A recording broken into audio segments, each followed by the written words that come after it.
faked.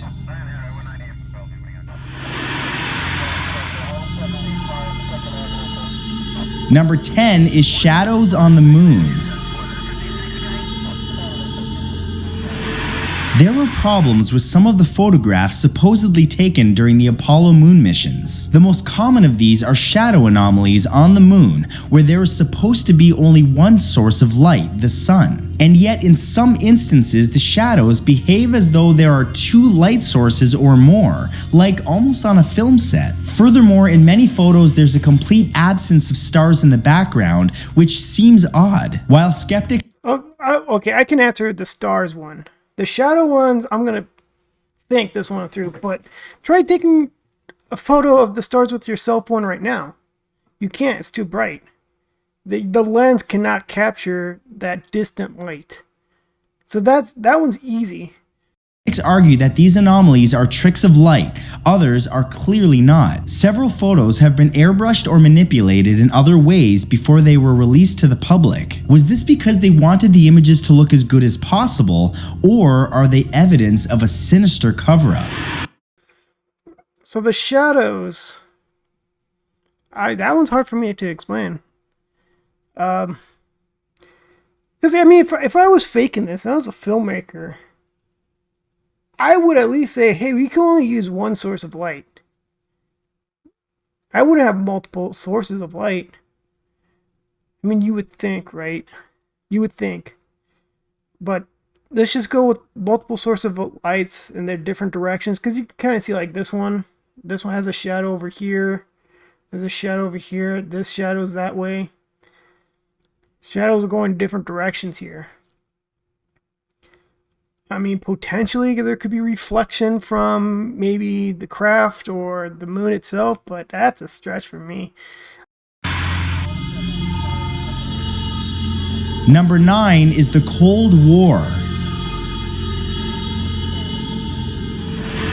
Because of how iconic the moon landings are, it's easy to forget that the Soviet Union put the first satellite and then the first human being into space. This sent shockwaves throughout the Western world, as the Soviets had technology the United States and its allies had not yet developed. This is one of the reasons the moon landing was fast-tracked. If America wasn't the first to put a person in space, they would be the first to put someone on the moon. This would be a huge propaganda win for the West, and a blow to the Soviet regime, which believed itself superior. This space race is one of the reasons given for the moon landings being faked. The theory is that NASA was so eager to win that they faked the entire thing and kept that fact from the world so that they could at least appear to be the most technologically advanced.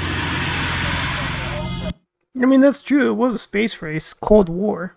The Russians were the first of anything you could think of during that time that meant space. First person in space, first rocket satellite up there. They sent an animal up there. I don't remember if it was a monkey or a dog. I have to look back. But then, the U.S. sent, 3 people on the moon and said, we win, right? Especially with, how... I don't doubt that the U.S. is capable of getting the technology at a fast pace and outpace people. But to actually get to the moon, I mean, quick disclaimer, I have no stance on this. I want to believe that the U.S. sent men on the moon. I do want to believe that. Some of these, conspiracies, because this is one of my favorite conspiracies, is the moon landing. Some of them are kind of juicy that I'm like, But then again, I'm just a regular person. But sometimes I want to analyze things. I'm like, that doesn't make sense to me. Number 8 are the hazards of space. Some who believe the moon landings were faked point to the hazards of space as definitive proof for their theory. They argue that space is so dangerous to human life that it would have been impossible for crews of the Apollo spacecrafts to have reached the moon and returned without losing their lives. A prime example of this is the Van Allen radiation belt, which is a zone of energetic charged particles, mostly from the sun and other cosmic sources. While these particles have been captured by the Earth's gravitational pull and provide protection for the atmospheric atmosphere from cosmic rays, they also contain large amounts of radiation. Enough, it has been suggested, to wipe out any human being attempting to pass through the belt. If this is true, believers argue that there's no way of getting to and from the moon alive.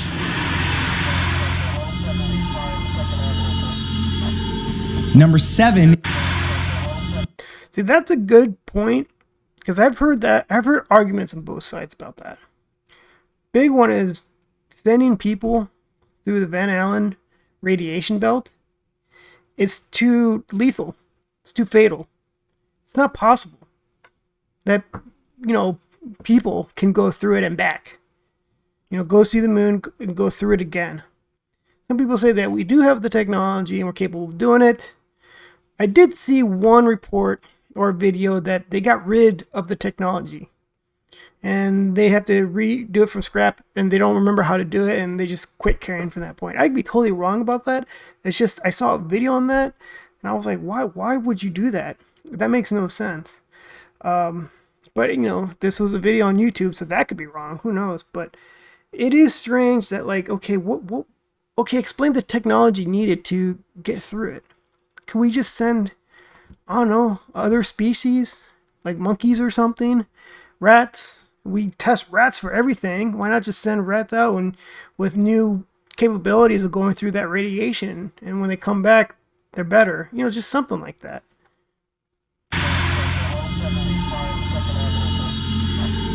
Number 7 is Richard Nixon.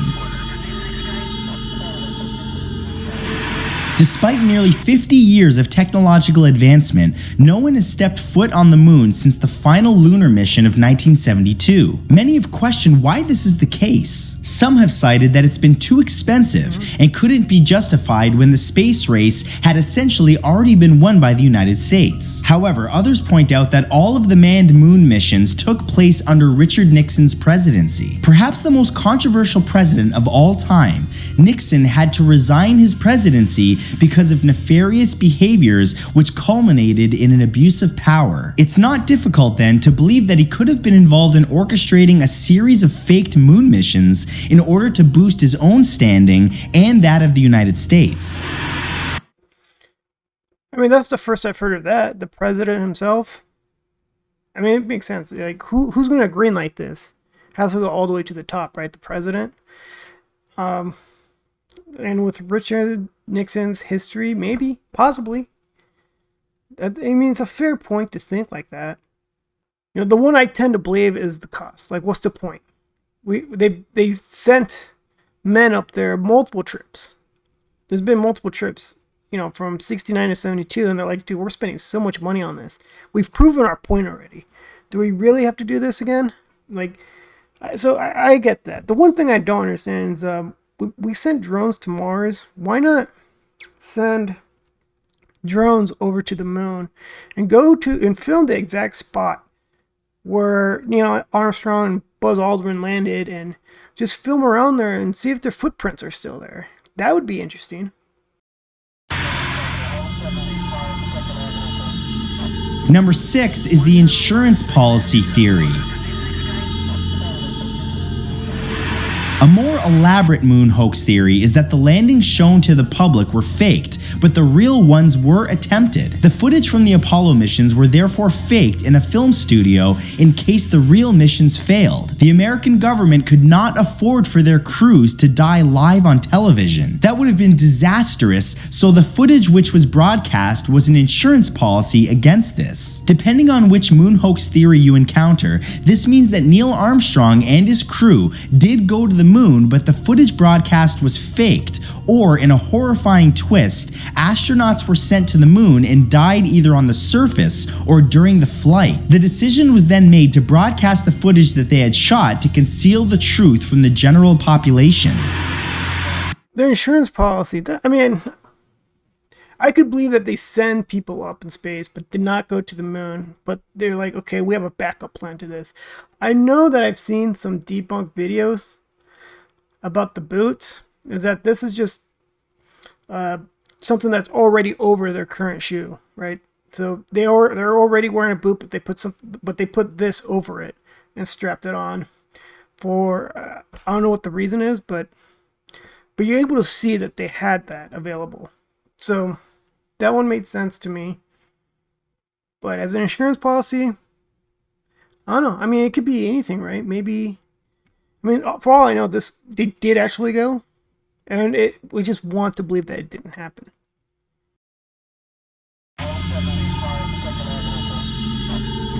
Number 5 is lunar wind. As we've already covered, there are a number of photographic anomalies surrounding the lunar missions, but one of the most compelling, according to moon hoax theorists, is the film footage of the astronauts planting the American flag in the lunar soil. As they move the flag into position, the flag moves in a strange way. In fact, it appears to respond to a subtle change in air pressure or an unseen breeze. Of course, there is no breeze or air to speak of on the moon, so why then would the flag move in this way? Moon hoax believers cite this footage as definitive evidence. The fabric of the flag should have remained almost completely still as it was being moved. The only thing in their eyes which could account for this is micro weather in a large indoor film studio. I know that with this, you could probably see it. There's a rod up here. Now the movement, of course, this is probably just the gentle movement of the, what is it, 1/5 Earth's gravity, 1/3 Earth's gravity, when they, when you move around it. But there is a rod up here. I tend to be on the side that, like, okay, this makes more sense to me that it's not a hoax. Like, the flag is, there's a rod up there that you can see. I'm pretty sure in one of the videos you can see them, like, click it in. And the movement's not wind, it's just the 1/3 Earth's gravity.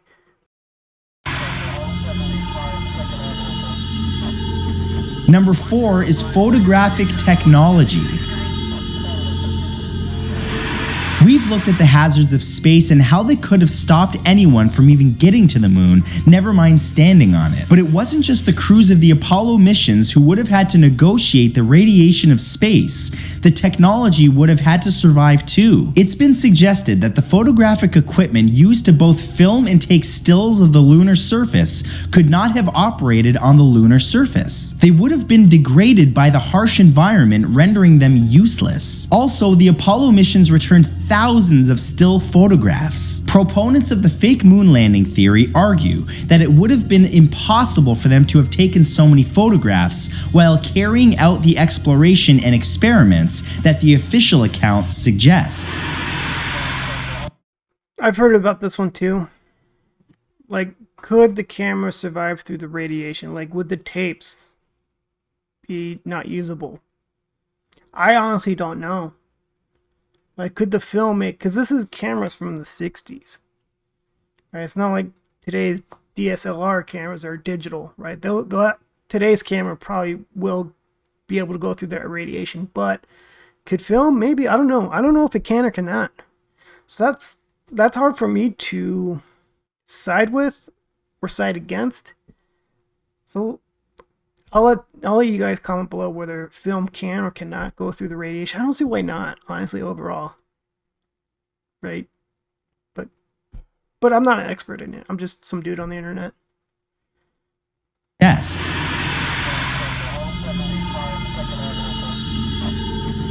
Number 3 is lunar sand.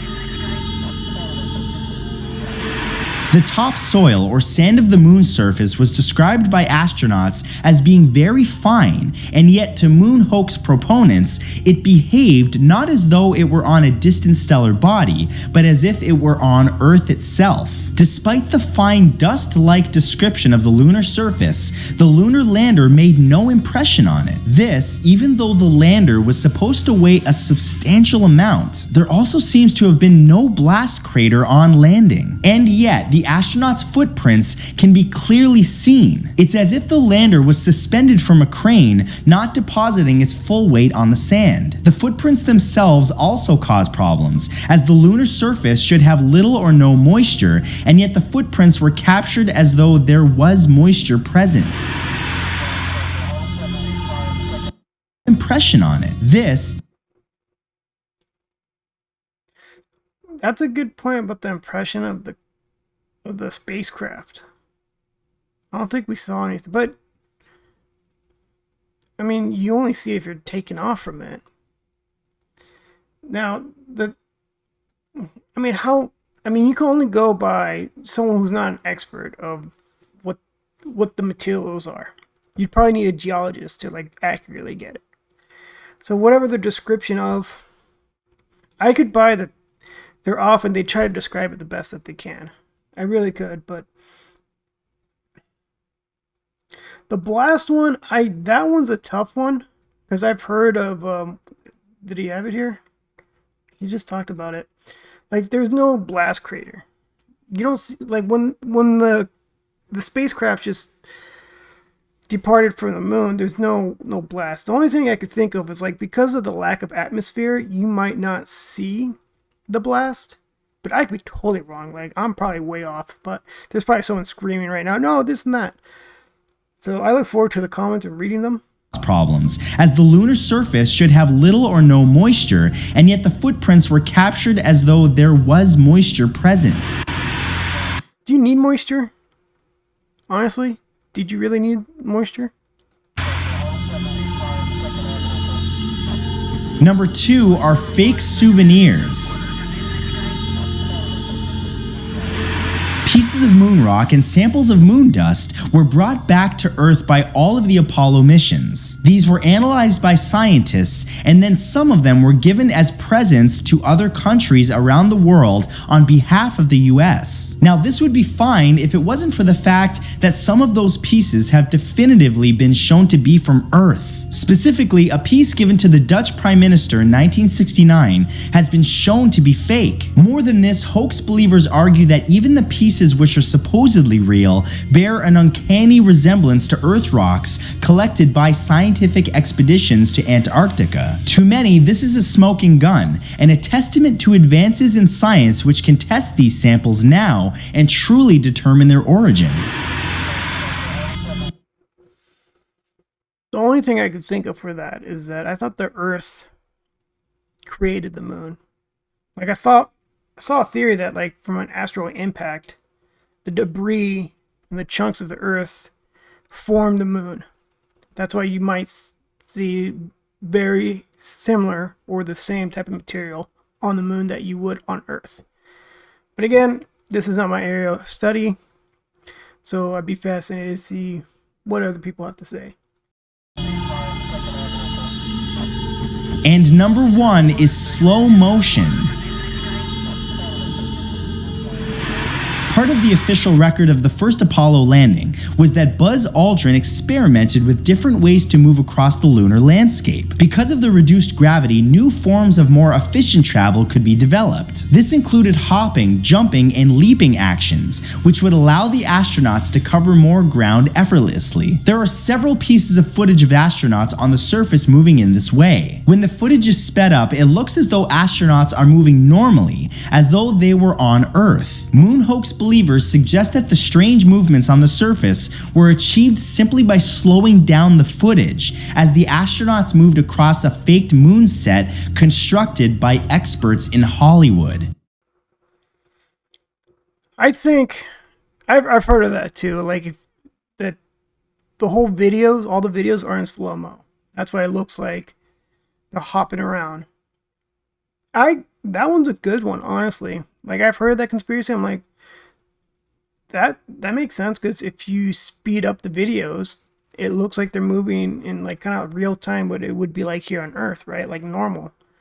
But some people claim that they see wires on them, and as they're moving around or making those big jumps. I had a difficult time, but I don't know. I'm gonna read some comments real quick. Okay, one person says, reasons why the moon landing was real. The astronauts I assume they mean the astronauts who came back to Earth had slight radiation poisoning, but survivable. I never heard that, but maybe it does exist. When using flash photography from space, no stars will ever show. I don't even think you need a flash, and you still won't be able to see the stars in the background. The illusion of multiple shadows is caused by the rough, uneven surfaces of the moon. I don't think that's how shadows work, honestly.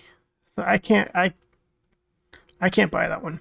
The reason why the moon ladder didn't cause a crater is because it landed gently on the surface and its weight is evenly distributed on the surface. Are you telling me they had a perfect landing on the moon on their first try? Really?